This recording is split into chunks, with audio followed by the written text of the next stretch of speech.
Hello my love birds. അപ്പോൾ ഇന്നത്തെ recipe വെണ്ടക്ക മപ്പാസാണ്. എങ്ങനെ ഉണ്ടാക്കുക നോക്കിയാലോ. ഒരു പാനിൽ കുറച്ച് എണ്ണ ഒഴിച്ചു അതിലേക്ക് വെണ്ടക്ക ഇട്ടിട്ട് നമുക്കൊന്ന് വഴറ്റിയെടുക്കാം. അതങ്ങ് മാറ്റി വെച്ചതിന് ശേഷം അതിലേക്ക് കടുക്, കരിവേപ്പില, വെളുത്തുള്ളി, ഇഞ്ചി, വലിയുള്ളി, കുറച്ച് ഉപ്പ്, പിന്നെ അതിലേക്ക് തക്കാളി, പിന്നെ മഞ്ഞൾപ്പൊടി, മുളക് പൊടി, മല്ലിപ്പൊടി എല്ലാം കൂടി ഇട്ടിട്ടൊന്ന് ഇളക്കിയെടുക്കാം. അതിനുശേഷം നമുക്ക് രണ്ടാം പോലെ ഒഴിക്കാം. എന്നിട്ട് അതിലേക്ക് നമ്മൾ ഈ വഴറ്റി വെച്ചിട്ടുള്ള വെണ്ടയ്ക്കയും കൂടെ ആഡ് ചെയ്യാം. എന്നിട്ടൊന്ന് അതൊന്ന് വേവട്ടെ. വെന്ത് വരുമ്പോൾ നമുക്ക് പിന്നെ ഒന്നാം പാൽ ഒഴിക്കാം. ഒന്ന് ചൂടായി കഴിഞ്ഞാൽ ഓഫാക്കാം.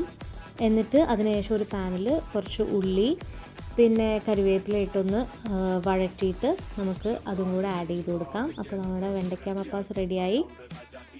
അപ്പോൾ ചോറിൻ്റെ കൂടെ എല്ലാവരും കഴിച്ചോളൂ. Okay, bye bye.